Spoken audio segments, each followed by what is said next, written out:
అందరికీ teachers day శుభాకాంక్షలు అండి. గురు అనేది చాలా చాలా ముఖ్యం కదా. నా లైఫ్లో నేను ఇలా మీ ముందుండి మాట్లాడడానికైతే లిటరల్లీ నేను ఎక్కడున్నా చెప్తాను మా శివరామ్ సార్. ఎన్ని రోజులైనా నేను ఈయన రుణం తీర్చుకోలేను.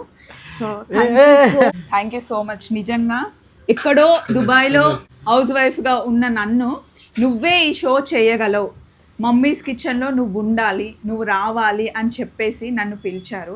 ఆ రోజు అంత కాన్ఫిడెన్స్ ఏంటి మాస్టర్ నా మీద? నిజంగా ఎవరు దొరకలేదు అని వీళ్ళు ఎంతో మంది చూశారు. అవును, నాకు తెలిసి వీళ్ళందరూ వేస్ట్, అసలు అనిపించలేదు నాకు.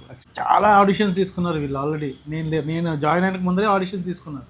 కానీ ఇంత మంచి పిల్లి నా దగ్గర ఉంది కదా, ఇంకా ఎందుకు ఎత్తుకుంటారు, నేను డైరెక్ట్గా చెప్పించాను, దీప్తి గారు చెప్పించారు. అవును అవును, శ్యామ్ సార్కి కూడా చెప్పి దీప్తి మ్యామ్కి చెప్పి నన్ను పిలిచారు. ఆడిషన్ కూడా తీయలేదేమని, డైరెక్ట్ రేపు షూట్ అనగా ఆ రోజు దుబాయ్ నుండి వచ్చి షూట్ చేశాను. ఈ రోజు ఇక్కడ ఉండడానికి నా గురు.